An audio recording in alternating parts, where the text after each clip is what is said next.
That is what we mean. So you're getting a notice now that we are on record. And we're going to go into who's that woman that just told us we're on record? I don't know who she is. She's that voice of Zoom, one of the Zoom goddesses that comes on. It's the same Zoom goddess that when we do breakouts, she's the one who puts everybody in their boxes. Okay, I was just curious if it was somebody new to the group here. Why do you think it's a she? Oh, a she voice. Never mind. Yeah, yes. I think it's a she voice. Well, I think you should change it to a male voice. I would prefer not to even have a voice there, but we don't get any say over that. Okay, are we ready to do our meditation? Everybody ready to get into what we're going to talk about today? And the meditation really leads us right into our discussion of where we're going. So we just invite you to get really comfortable, and we're going to invite Jeffrey to get us going. Yes.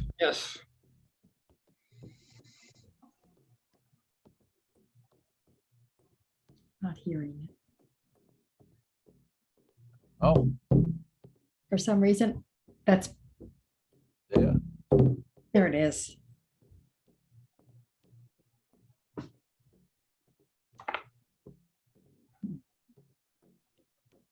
Well, that was that for the drumming for today, folks. Sorry. Right. So everybody imagine that beautiful drumming after he undid his whole setup so he could drum for us. So we'll just imagine that. Yes. And right now, just take a moment to breathe, take a nice deep breath, and close your outer eyes. That we know that when we close our outer eyes, it takes us to that place where our inner world is the architect of our outer world, which makes our outer world the beneficiary of our inner realm. So once again, take a slow, deep in-breath and release it as a slow, soothing out-breath.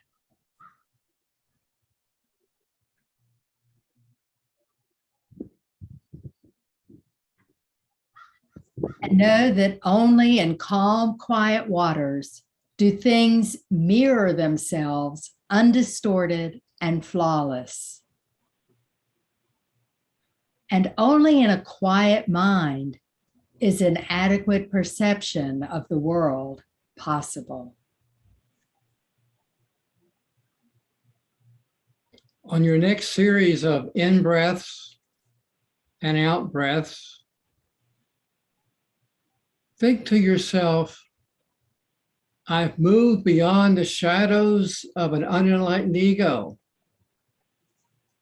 and have found the inner light that brings peace, love, joy, centeredness, and wisdom to the mosaic of my beingness. And as you become even more familiar with the alchemy of your skin school experiences, remind yourself that no horde of what we call self-negating critters can entrap you or overrun your sense of well-being or overpower you.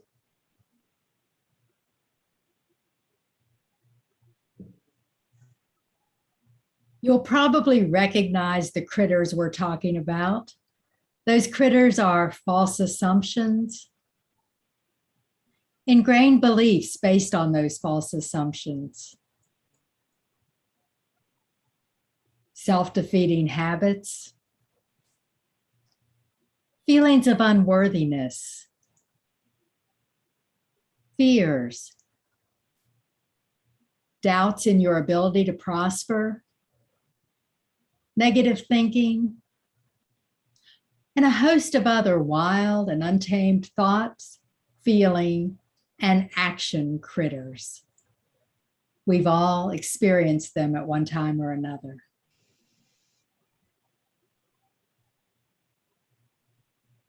And so, in your next in-breath, and out breath,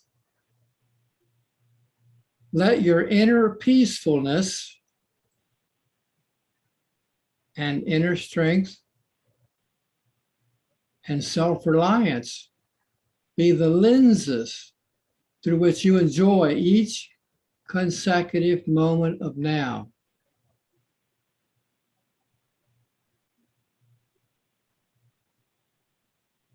Allow thoughts of tranquility, serenity, composure, and courage to sedate your mental verse and emotional verse.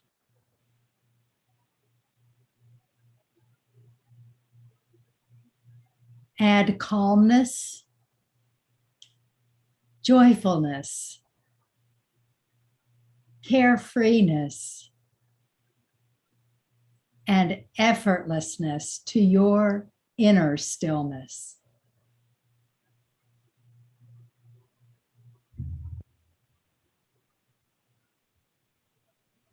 Be willing to release any attachment you have to anger, resentment,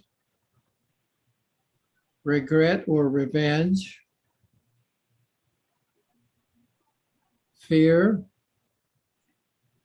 or for any hurtful thing someone may have done to you and what you may have done to yourself. So you allow self-negating critters to overrun your consciousness, which of course you don't have to at all.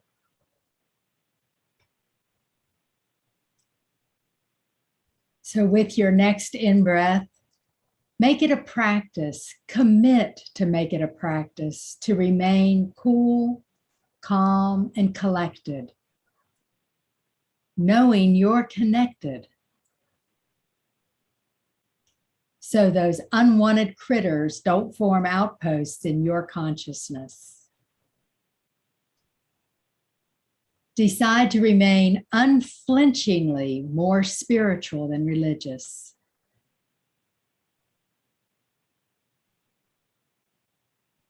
Don't hesitate to divinely order your greater good by aligning your human nature with your divine nature.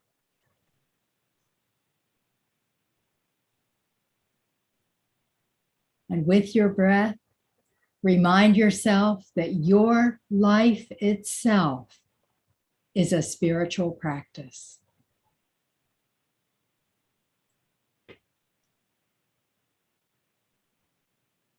Recognize that the wattage of your interior Kundalini fire depends on the average of those spiritual practices. Practices which reinforce your ability to control these critters and any and all of your skin school experiences as you matriculate through your earth experience.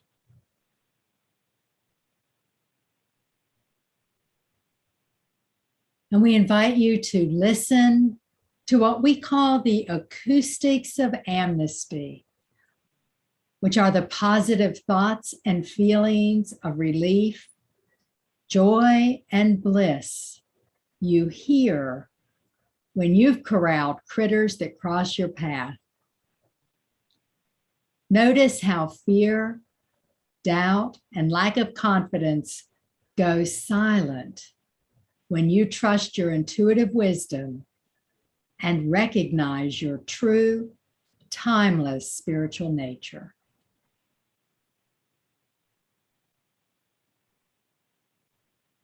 Say to yourself, I am critter free.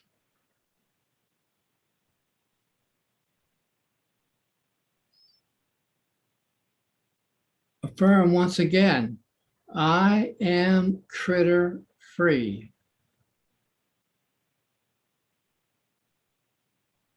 I have the willpower and wherewithal to tame any and all critters that cross my path.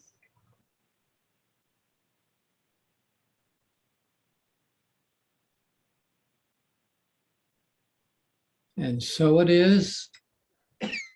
Close, open your outer eyes and join the other fearless critter catchers.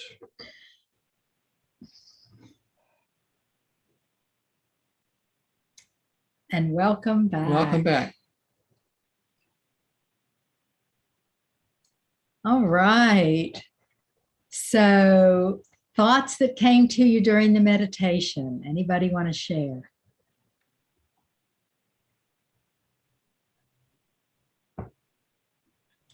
Jean. Yes, I am so grateful to be here today because I have been having a lot of critter problems. I need pest control. So I've been struggling with my usual fears about my granddaughter. It's always the same issue for me, right? She's got a tennis match today. I don't understand why they're making them go on a bus and drive in the rain, and the courts are too wet to play, but they still have to make the trip. I don't get it. So anyway, all of that's just like bubbling up inside of me. And I'm trying very hard to not awfulize it, but awesomeize it, as you kind of said. Good, nice. To think about how she loves being on the bus with her friends, and she, she doesn't have, probably won't get to play because the courts are too wet, but it's a fun time for her, and she's awesome and she'll do fine. Trying to let it go, but it's really hard. And I was holding on to all of that until like the very end of your meditation. I was like, okay, got rid of that one. Good, Yeah. good. Yeah. Yeah. Still, it still keeps jumping back in, but thank you. That was all to say thank you. And what's interesting is sometimes these critters, just as you identified, we can let them go, but they have a way, if we're not careful, they'll just jump right back in again because they're very agile, and flexible. And if you don't really get tough with them, they can take over. So good job of just really, even though it was a struggle, but through the meditation to be able to release it at that time. That's great. Yeah. And Jeffrey, awfulizing was Jean's word, but I love it. Yes, I caught on to that. I said, she's been listening to Bill. I think so. Sally. Well, Sally. I was just thinking of when I had critters, or I thought of it as one critter and being like my lower self, and I treat it as a puppy. And so I pick it up and love it and hug it. And, that way somehow it helps. I'm transferring love, and I can actually feel that furry little licky, puppy. And for me, because when you say critters, I think of too many other things, but I would rather think of the puppy. So that's just my opinion. Interesting. Yeah, that's cool. an interesting perspective, because rather than fight it, it's like I want to transform it and manage it. So that's what you're doing. Yeah. right after the meditation, there were 3 or 4 crows, ravens cawing in the background. I'm glad it was on mute because it was loud. And it was like, to me, that's a way of critters confirmation. I take that a lot when I've done something. The crows, or a hawk going over, or the squirrels making noise, or any birds all of a sudden chirping that we're silent, and then all of a sudden, that's like a confirmation. And that, to me, I relate that as to what we're doing today. Oh I yeah. love it. That's neat. Definitely. Yeah, I like that. Mhm. Very cool. Very cool. Allison. So I think I'm the queen of critters. So I have a phone call at 3 today, and I have it's an important phone call, and I have critters in my head about what can go wrong in that phone call, and what it could be like, and just and then I get critters a lot about my prosperity and that could disappear and what could happen and just all these critters going on, and definitely need a really good exterminator. And I found that in that meditation that I really was able to exterminate those critters during the meditation and just replace the critters with positive affirmations and thought. And so that was really powerful for me. Good. That's great. And we will put this particular one on our YouTube channel. So if y'all want to listen to it again, you'll be able to pick it up there. So I'll include a little note to y'all about it so that you can find it easily. But yeah, because I think it's really useful to have something you can listen to that will remind you, I need to let that go. I need to let that go. Yeah. We're going to have to get a new business now of extermination. Yeah. We got a whole new job ahead of us. Anybody else? Yes, Nancy.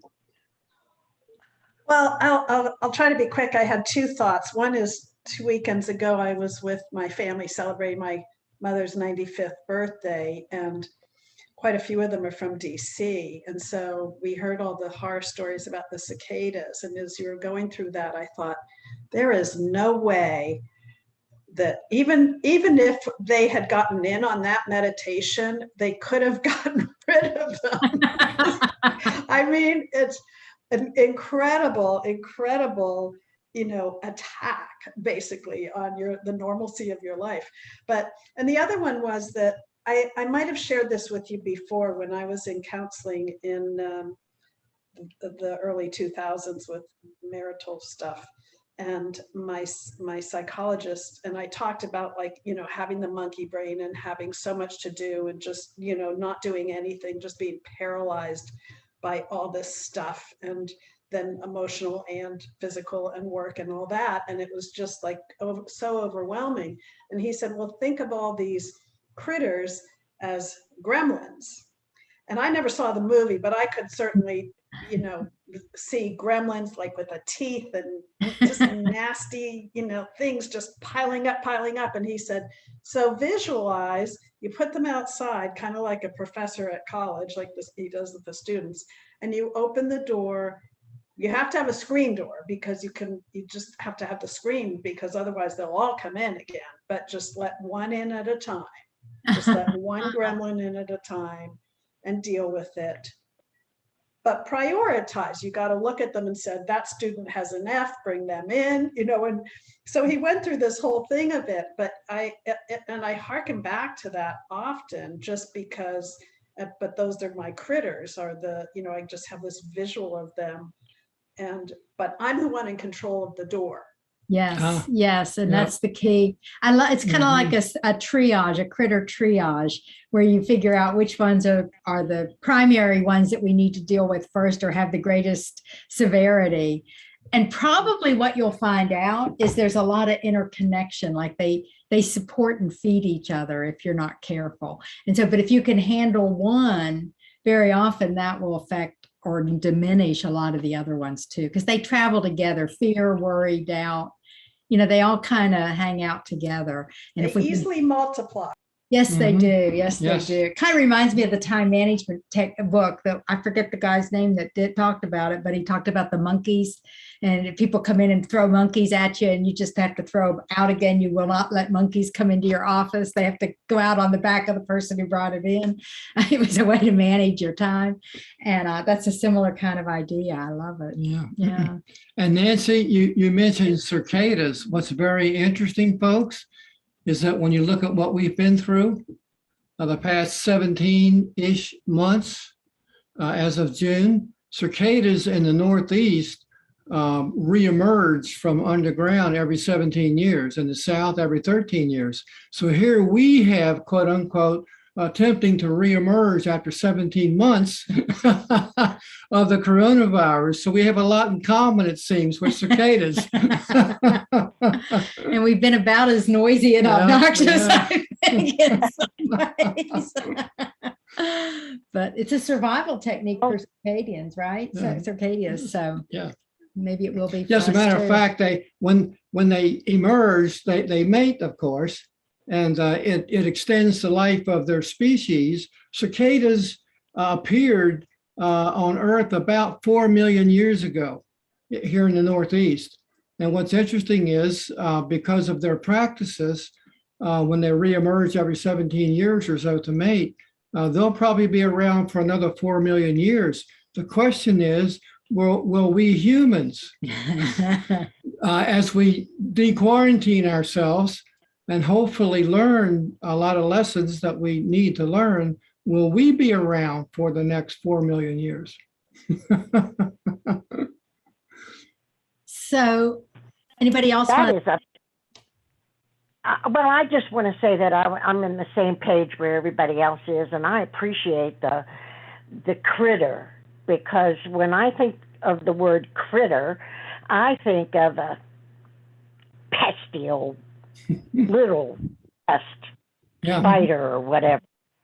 And it's in comparison to my good wolf and bad wolf or evil wolf. Sometimes just that would overwhelm me. So if I change it just to critters instead of a big bad wolf, I'm better able to control them, I think. Yay. Good. That manageable? Yeah. wonderful. Right. And again, like somebody said, it puts you in control. You're the one who can, like, oh, Nancy said, you control the door. You control how you manage that thought. Yes. Imaja. Yes. I have to say that I was very uncomfortable with the meditation. Okay. I'm very uncomfortable with you using the word critter. Okay. And I can't, I'm sitting here processing that word critter, because that to me distanced me in a negative way from that which I need to work on. And I'm digging deep here to explain it, because during the whole time, that word critter was distracting to me. And I still feel the energy from it. And to me, I can't embody that word at this time, critter, for what the false beliefs, the fears, and the things that you describe. Yes, but the use of the word critter. And I'm processing now as to what I can place it with to put in, to put everything in perspective for me. But I am very uncomfortable. And I needed to own that. I need to say it. Yeah, that's fine. That's fine, because not everybody's going to resonate with the same words. And our intention is a metaphor. It's a metaphor, because critters tend to be, in our mind, we think of critters as something that's pesty and in the way, and not something that's conducive to our, like, if you got skunk, they're fine in their own environment, but not in ours, kind of thing. And so we deal with critters in certain ways. So it's kind of like a metaphor for all those negative thoughts and those self-defeating behaviors, or anything that's getting in the way of our true enrichment. But feel free to, replace a word that works for you, that will pull together those things that you want to release, you want to let go of, so that you're open to the enrichment and growth. Yeah. What she said. But yeah, that's cool. Yeah, no worries. And hopefully the word itself doesn't get too much in the way of the idea behind it. That you can kind of wrap around the idea that we have. So in particular, the reason we picked this topic, guys, by the way, for today, is everything that's just going on right now. It just seems like, with our own observations, plus the people we are coaching and mentoring with, it seems like a lot of people right now are dealing with, how do I handle all the stuff that's going on? It almost seems overwhelming, not just with myself, but with our world, with the pandemic, and with what's going on in Afghanistan, and what's going on with politics, and what's going on with the hurricane and the weather, and just so many things all hitting at once, that people find it hard not to get cynical, not to get sad, not to get frustrated, not to get fearful about what's going to happen with our world. It's just all these thoughts. And so we thought we really need to look at, how do we handle this? How do we move through it and pull on, latch onto the spiritual practices that we have and that we know work? How can we bring those into the forefront that allow us to rise above it's like this stuff exists, it's happening. So we don't want to ignore it. But at the same time, we don't want to get pulled into that emotion of it. We want to be able to rise above it to a place where we can use our energy and our practices to deal with ourselves and it. And what she said.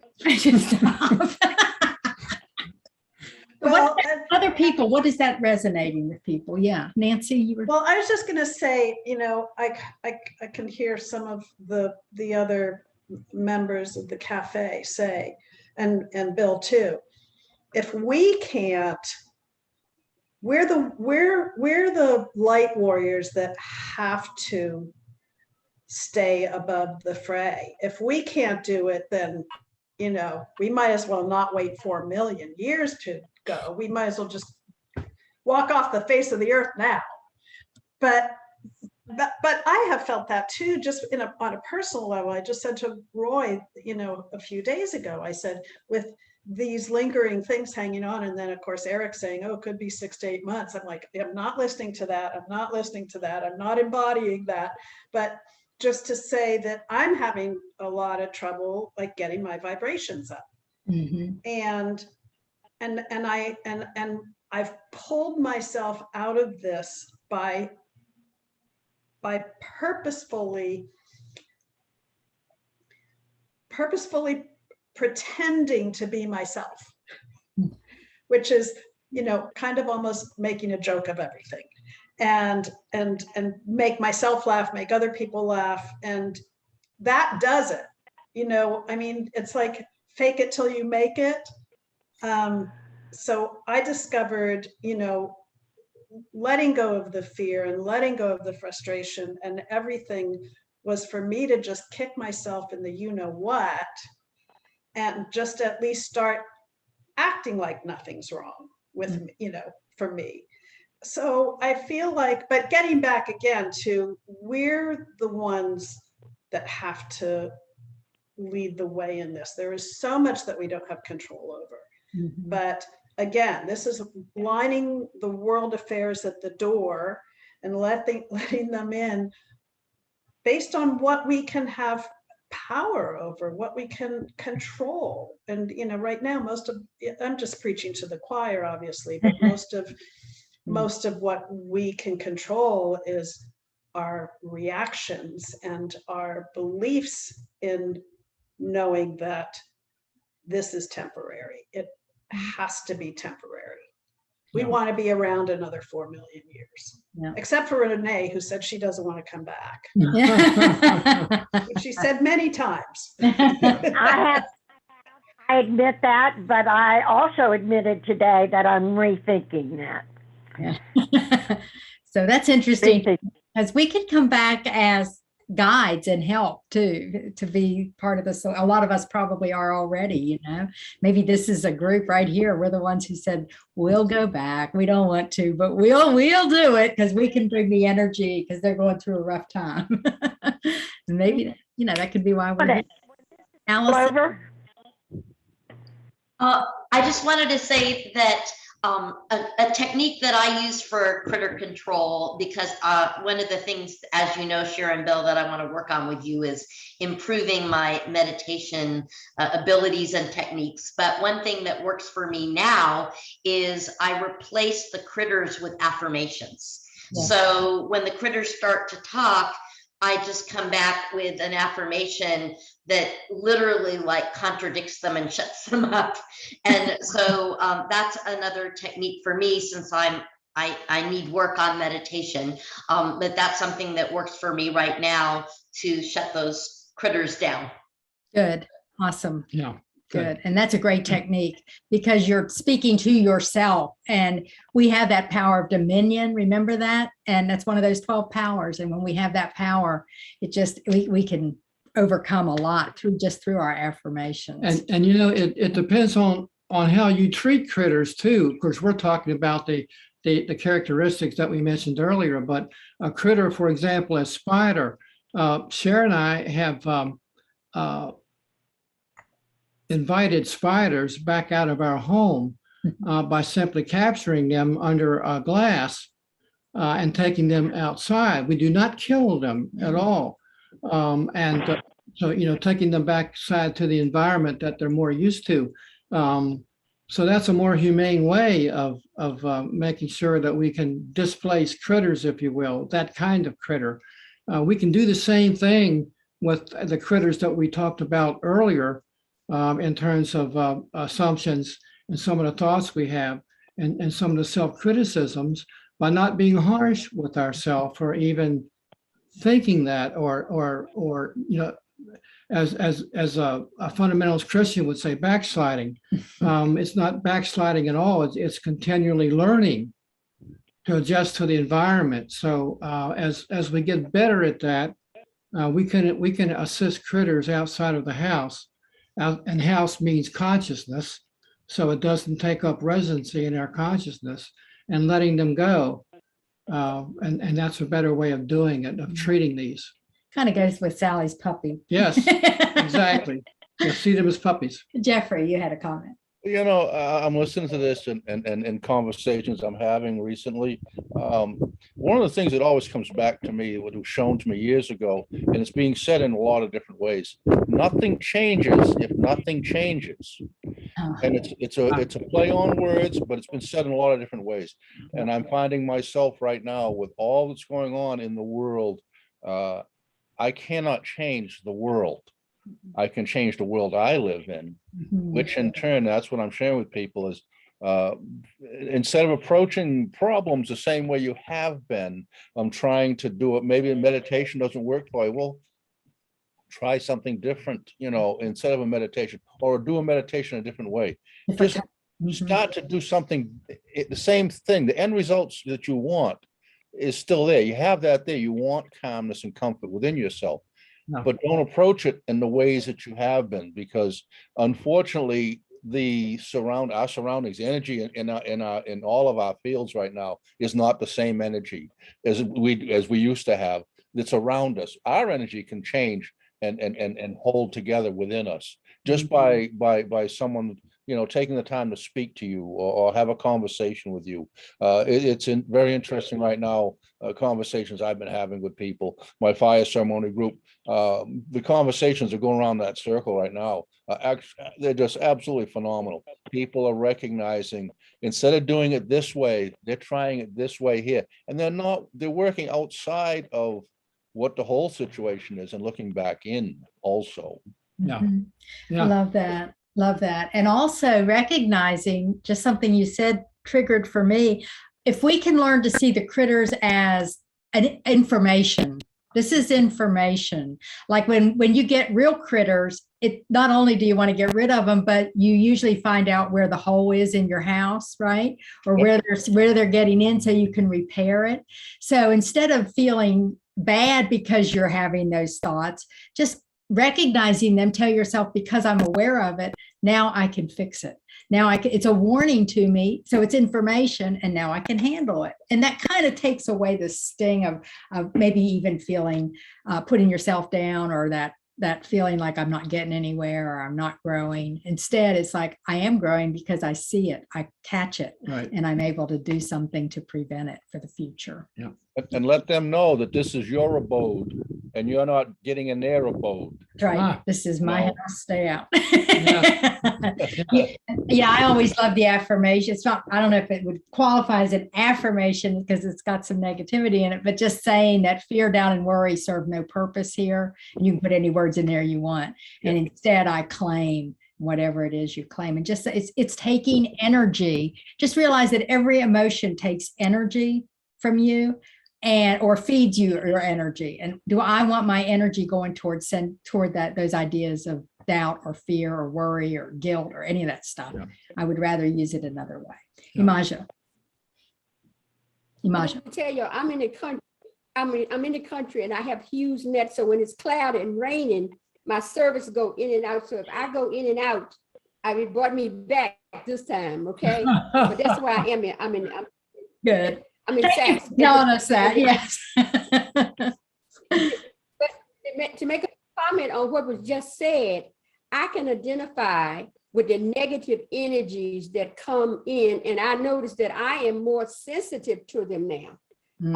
I've had 3 incidents in the last month that I went into, I had one this past last Saturday, and I went into a space and I immediately felt all, not immediately, but I felt the negative vibes that were there.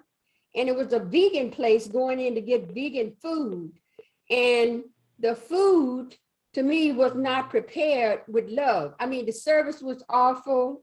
I had a whole reaction to it, and I didn't know it until Sunday morning. That's what I had taken on, because during my meditation, those energies came up, and I heard intuitively that was why. And I went back through my mind and traced the steps, and I had to decide, okay, I have to go to somewhere where there's positive energy, because when it happened before, about 3 weeks before, I recognized the same thing overnight. And I got up and I went to where I was loved and accepted, and I got around people that I know, and I got around energy that was vibing higher than that which I have received the previous day.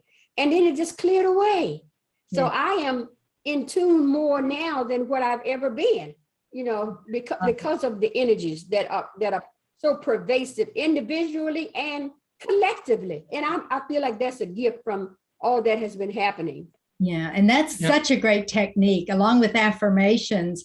The whole idea of getting around other people that feed that positive nature of you and that value you and support you in your spiritual growth, or maybe share those same beliefs and ideas.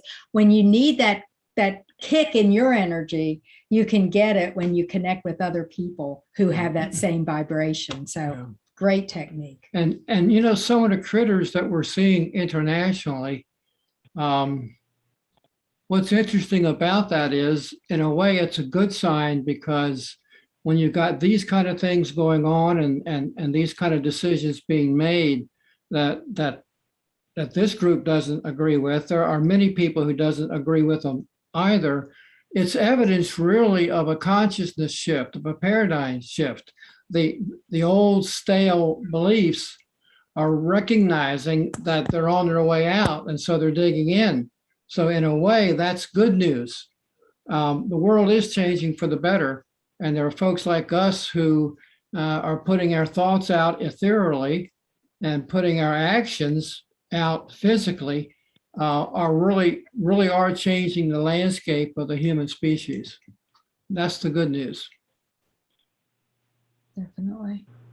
Sally and I have had a conversation on this a lot lately, on when we walk out the door from where we live, whether it be in Chapel Hill, whether it be in Crozet in Virginia, we walk out the door, and what we emit is from our hearts. And we don't have to engage. We don't have to say a word. That's the other thing I'm finding, is I don't have to talk as much anymore, but just smile at someone. And what a difference it makes for people's lives, just to smile at them. And maybe a conversation will happen in the grocery store, at the gas station, just going for a walk and running into one of my neighbors in the RV park and saying, hi, good morning, how are you? And smiling, and we're changing the world that way also. We're helping, because we're spreading that person you smiled at and made them feel better. They may be in contact with someone in a place that is really in a bad way, sending out love for all the victims of the hurricane, in our own way. And again, not maybe taking so much of a bigger bite out of the pie. Take a little smaller, take a nibble of it and savor it and put into it, put back to it the love, that you want to share with people. And I think that's something to me, that's changing, that's, nothing changes. Well, I used to try to take the whole cake and eat it and try to change things. Well, I put on a lot of weight doing that. So I said, no, I'm going to stop doing this. That's a great metaphor, yeah, because we take on the weight of the world if we're not careful. Yes, we do. Right. Yes, we do. And not in a bad way. We take it on because we're human beings. And I think what we're doing, like this group here, is we're sharing with each other ways that we can do this, in a different format. And that's, that's powerful. I think that's more powerful than taking the whole group and going somewheres with it. We're doing it every day, every day. Yeah, for Yep. sure. Definitely. Yep, exactly. Definitely.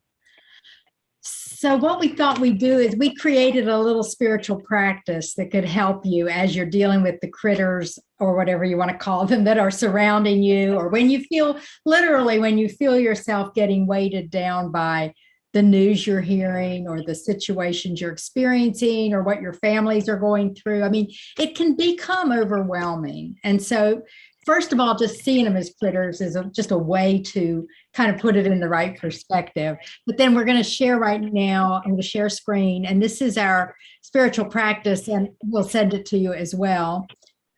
But let's just go through it and talk about it. And we'd love to hear from you what you think of it. So it's reminding us, first of all, that you have the power to control any and all spiritual critters.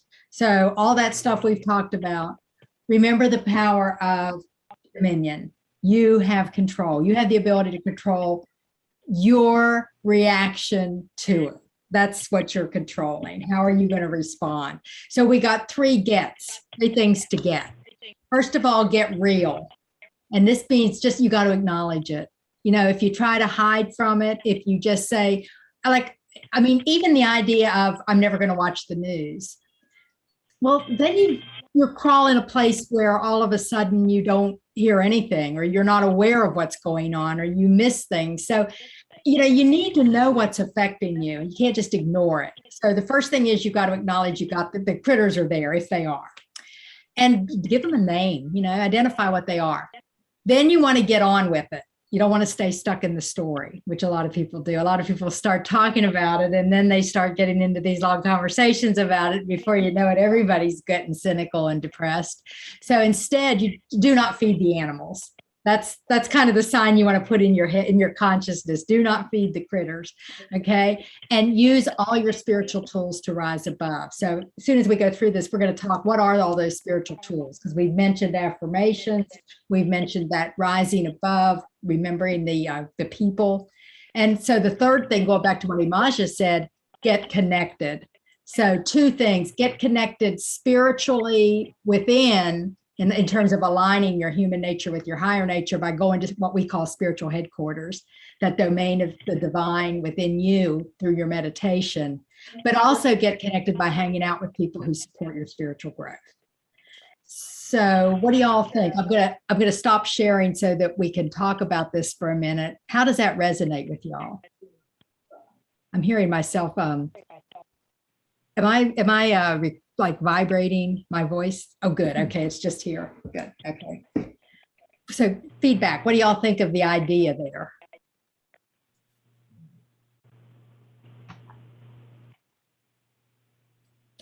Allison.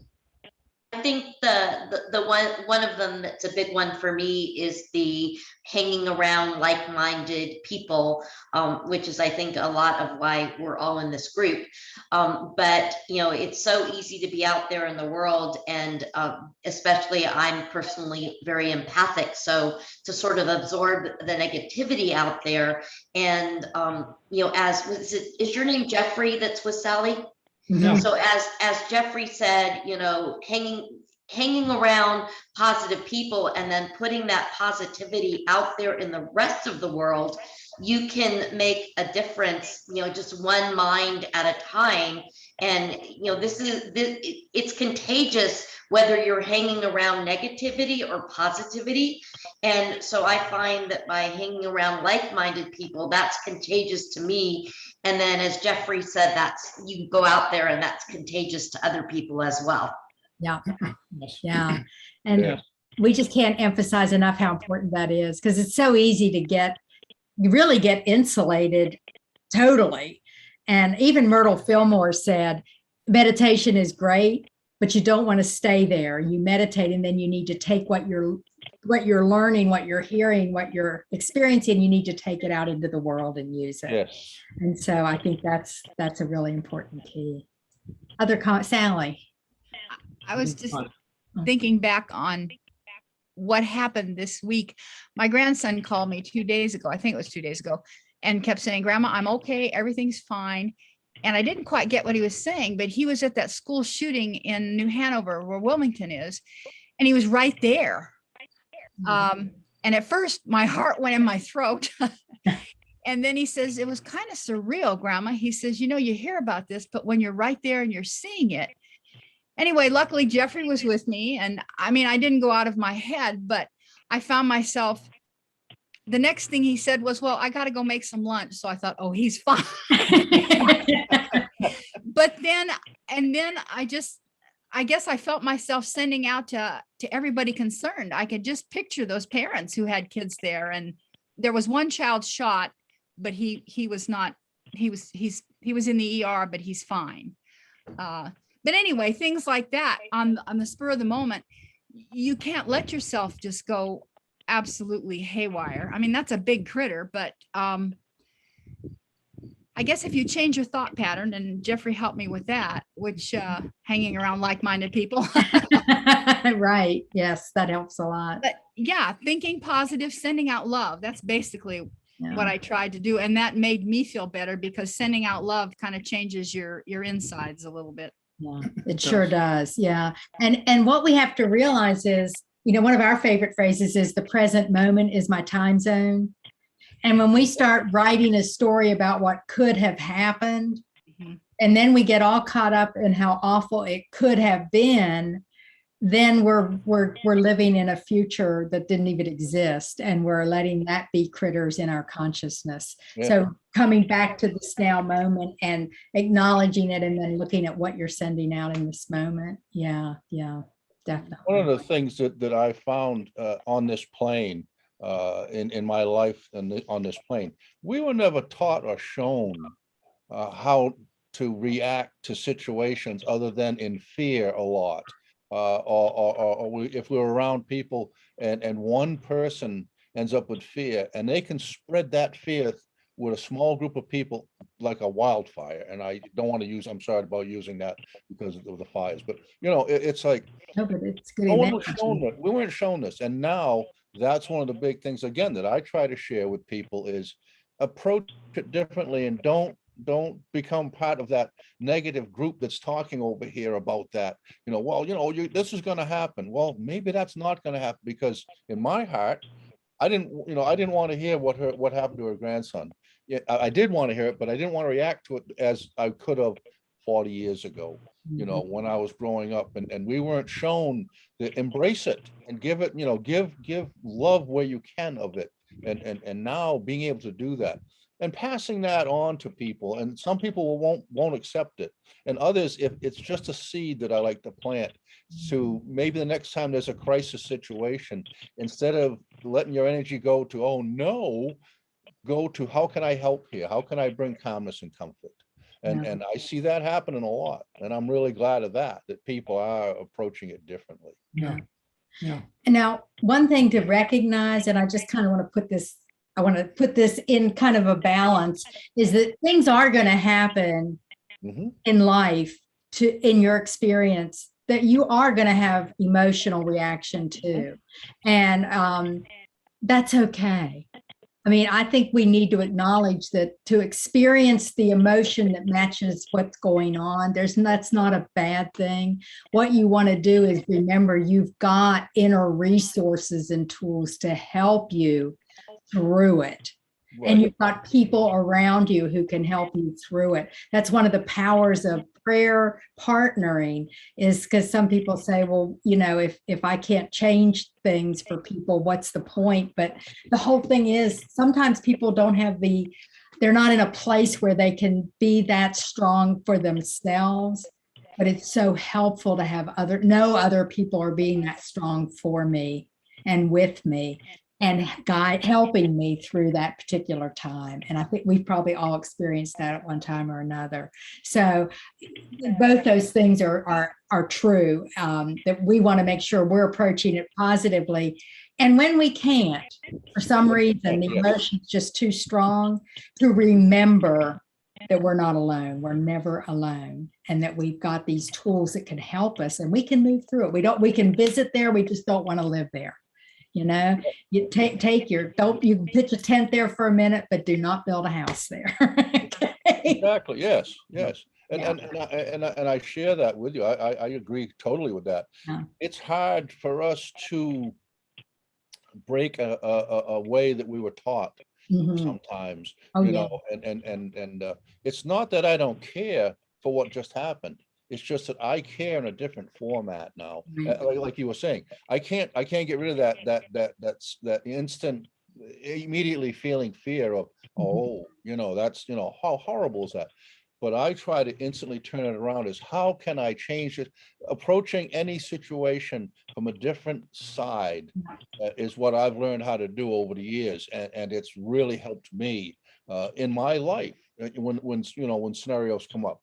And Absolutely. like yesterday, when Sally got upset, you know, about that, I could have gone a different way with that, but instead I tried to give her calmness and comfort, you know, offer calmness and comfort, and let her be where she needed to be at Which the is moment. exactly that power of having other people that can help us Yeah. when maybe we need just that little extra push to help us Yeah. be there. Yeah, perfect. Imaja, thank you, Jeffrey. Yeah. Well, Yes, I was thinking the same thing, share on the line where you were thinking. I feel we have to embrace our humanness, because when we deny that we're going to have feelings, we were designed to have feelings. We also were programmed to have, we've been programmed to have certain feelings and to see the dualities and the polarities of what's going on in our life. So what I've been doing is embracing my humanness and accept all of my imperfections. And then when I do that, I can deal with whatever comes up. Not to say that I do it all the time, because I had an incident to happen where I just totally lost it.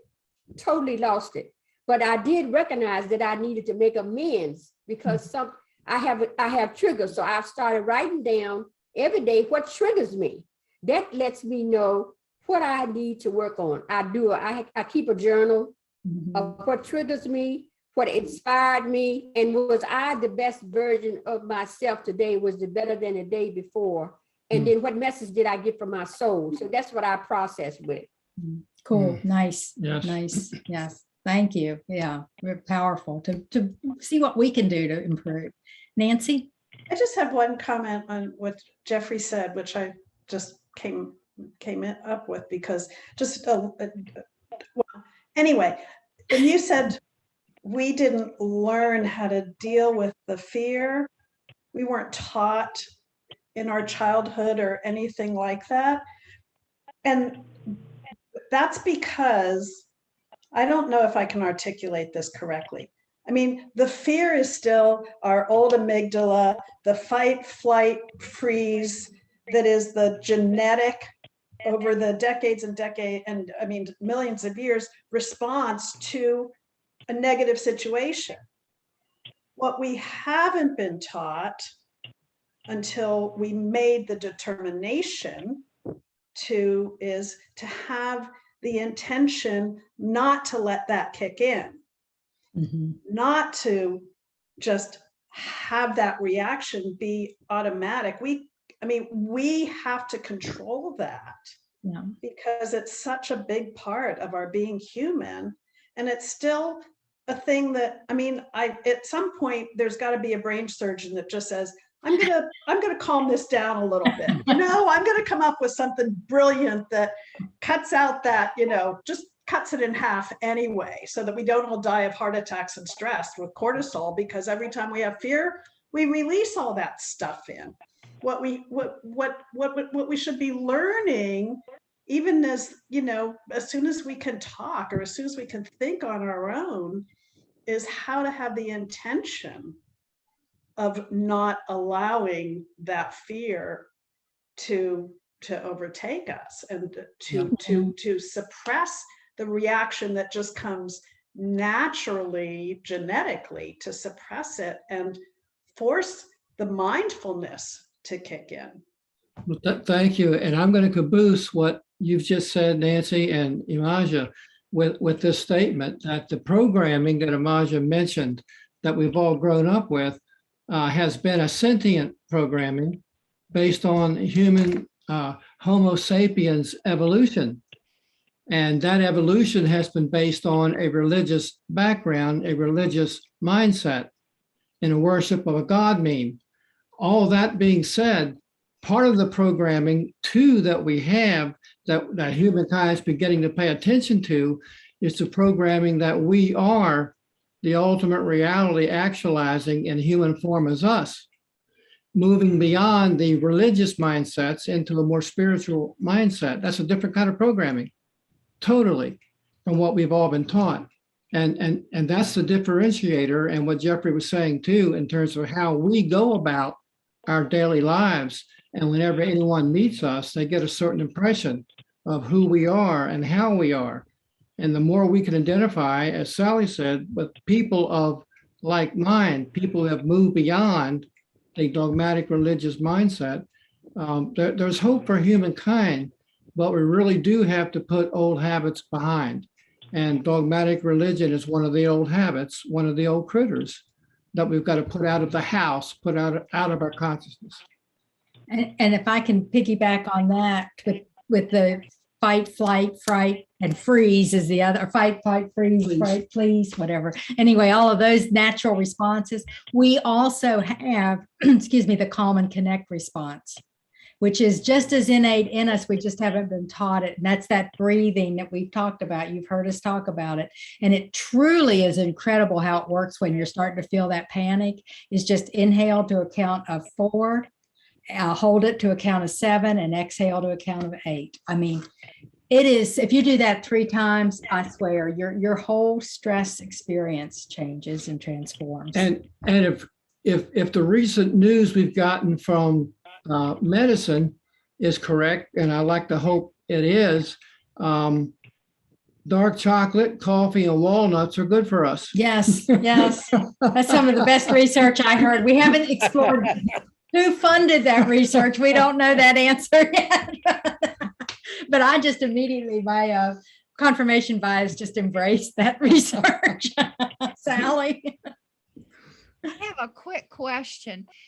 There were, with children, being a mom, there were at least 3 times in my life where I had to act extremely quickly for my kids. In other words, to save a situation or a life, actually. And you don't fall apart maybe for a week or 2 later. Now, I'm wondering if there's a way we can just take that first response there, of the calmness of just, going to meet the crisis in a calm way. Yep. And I don't know if that's being a mom and the love for your child. And I don't know if there's a way we could switch that just for love of mankind, or I don't know. What are your thoughts on that? My immediate thought is to reiterate, just one thing you can do immediately is what Sarah just said. The calm and connect breathing response takes you from the amygdala into the neocortex, and that's where you want to be. And I think when whatever the situation is, rises you above your own self preservation, where there's something bigger at stake that means something to you. That's why people can lift a car that normally they couldn't, but they could. They just don't believe they could, and they don't have the adrenaline push that they had in that moment. And I think when maybe you're right, maybe if we transcend ourselves and then we would have that response to everything. That's a real interesting thought to just play with. There you go, guys. There's your thought for the week. Just kind of play with that and think about. One of the other things I just want to share is I look at what I do, my offerings of trying to bring calmness and comfort. This work that all of us do in the spiritual realm is very subtle. And the way that life came on us didn't come overnight. Okay. And it's not going to leave overnight, the negative stuff. But that's the nice piece that I recognize, is that I can change it a little bit at a time. It makes a difference. Mm-hmm. Yes. And I just want to say before we end, I love being in this group. The diversity that everybody has here, and the wisdom from everyone. And I want to thank everybody. I appreciate that. What he said. Because we feel the same way, and we are truly, truly grateful for all of you, because your being part of this is what makes it so rich and really adds to it. So let's all just take that nice deep breath for a moment and just feel that energy and know that you have the power to handle any critters that come into your life, into your consciousness, into your thoughts, you can immediately tame them and control them and replace them with the powerful spiritual energy that truly lets you master the art of living as you walk the spiritual path on positive, practical, prosperous feet. And so it is. And so it is. Big hugs, everybody. Thank you all so much for being with us. Have a great rest Thank of the week. you. Sunday, we have a cafe, special Labor Day cafe. We're going to play with the Labor Day idea. So we're going to have some fun with that. So You're we'll not see. gonna make us work, are you? No, Okay, of course not. No. Only fun, only fun. All right, great. Bye, Talk to you guys. later. Blessings. Have a great weekend.